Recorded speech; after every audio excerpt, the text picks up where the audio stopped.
Hi everyone, welcome back to my channel. If you're new here, I'm Anna, a clinical psychology doctoral intern, and today we're going to be talking about something that couples who stay together over time tend to do 2.6 times more than couples who don't.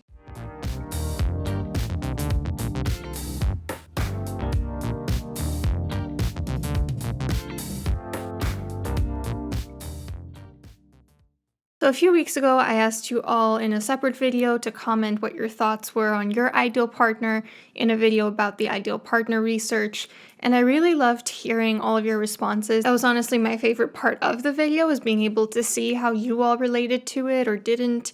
And so I want to try something similar today. Before I actually go into what this habit is that couples who stay together do a lot, I want to see if you can guess in the comments what it is. What is something that couples who stay together do 2.6 times more than couples who don't? So the research for today's topic comes from John Gottman, arguably one of the most notable researchers on relationship longevity. And he found in one of his studies that couples who stay together over 6 years do this 86% of the time, whereas couples who don't only do it 33% of the time. All right, you ready to hear what it is? It's called turning towards. You might be thinking, okay, what the hell is turning towards? Turning towards could be physically turning towards your partner.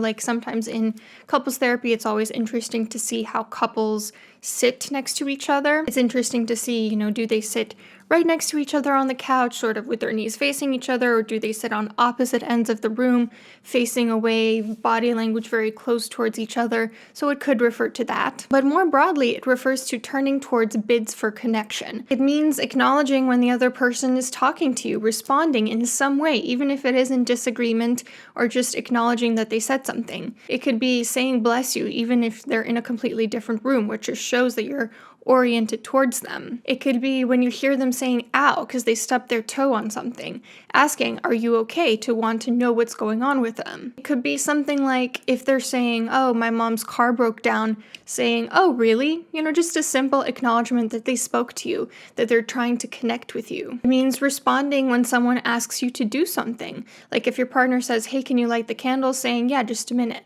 instead of just sitting there and waiting for you to be done with whatever you're doing. It means listening and participating in the conversation when your partner, for instance, tells you about a conflict they had at work. It means reciprocating their attempts at affection. Like if they come over and give you a hug, maybe reciprocating with a kiss, or saying, oh, thank you, I love you, or something along those lines. It means actually engaging with their hobbies, their interests, the adventures they want to take on. Like if your partner comes home one day and says, I think I want to take tennis lessons, engaging with it, saying, oh, would you want to do that together maybe? And it means being empathically attuned to them, which means being able to identify what they're feeling because you are also in line with it. For instance, if your partner says, I'm so exhausted today, you could say, oh, would you like to order takeout instead of cooking something? Why is this important? First of all, it shows that you care. It shows that you acknowledge the other person, that you are attentive to what they say, that you think it's important what they have to say, that you think they deserve a response. And because the alternative is turning away, which is basically rejecting their bids at connection, and therefore rejecting your partner. And who wants to make their partner feel rejected? It's not going to bode well for relationships. Of course, it builds resentment and hurt. Turning towards means sending your partner the message that you care, that you hear them, that you reciprocate their feelings, that you think what they have to say is important. And how could that not build up over time?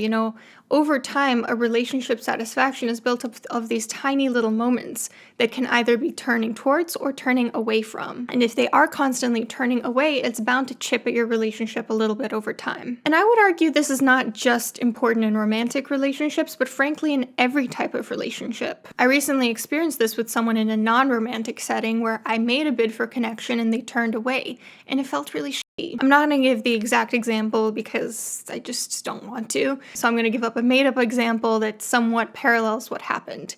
Let's say that you know someone who's really into astrology and the moon cycle and so forth, and you tell them, hey, I heard that the winter solstice overlaps with the new moon this year. And let's say that they respond, oh, yeah, maybe I have to check.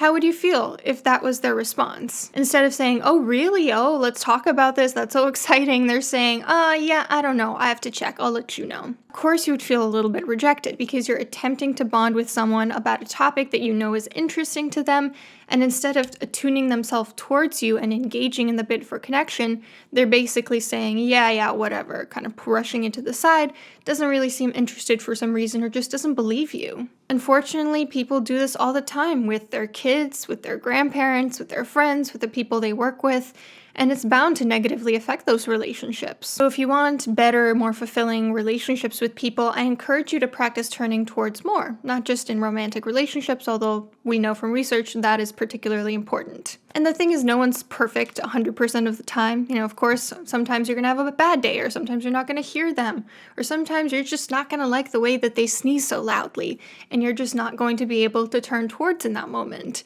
But if you aim for 100% of the time and you land on 86% of the time, then you're in that group of people that has a better outcome of making it last. And another thing is, if there's someone in your life who is constantly turning away from your bids for connection, it may be time to start thinking about talking to them about it or removing yourself from the relationship before that resentment and hurt starts to build up. I had this situation where I had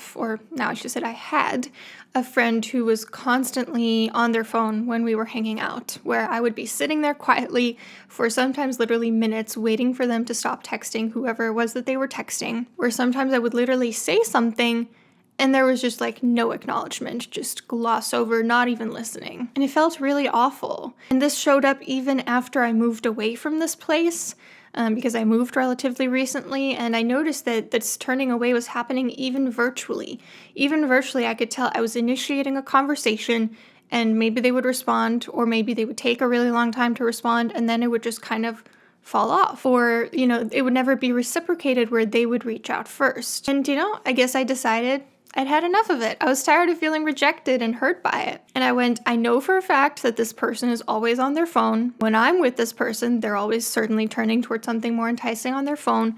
But when I'm the one reaching out to them via phone, it's the same kind of turning away that's happening. So I decided I'm not going to reach out anymore, and I'm going to keep being cordial and friendly with this person if I see them. But there are only so many times that a person can turn away before you decide you've had enough of it. It's a natural consequence when you turn away from someone enough times. At some point, they're going to turn away too. Think about it very literally. If you're like in a movie theater and you tap someone in front of you on the shoulder and no response, tap them again a few moments later, no response. Tap, tap, tap, overwhelmingly, when you tap them on the shoulder, they don't turn to look at you. At some point, you're going to stop tapping them on the shoulder. It is only natural. So yeah, let me know what you thought about turning towards. Is this something that you've heard of? Did you predict correctly what it was at the beginning of this video? And yeah, just hope you have a great week.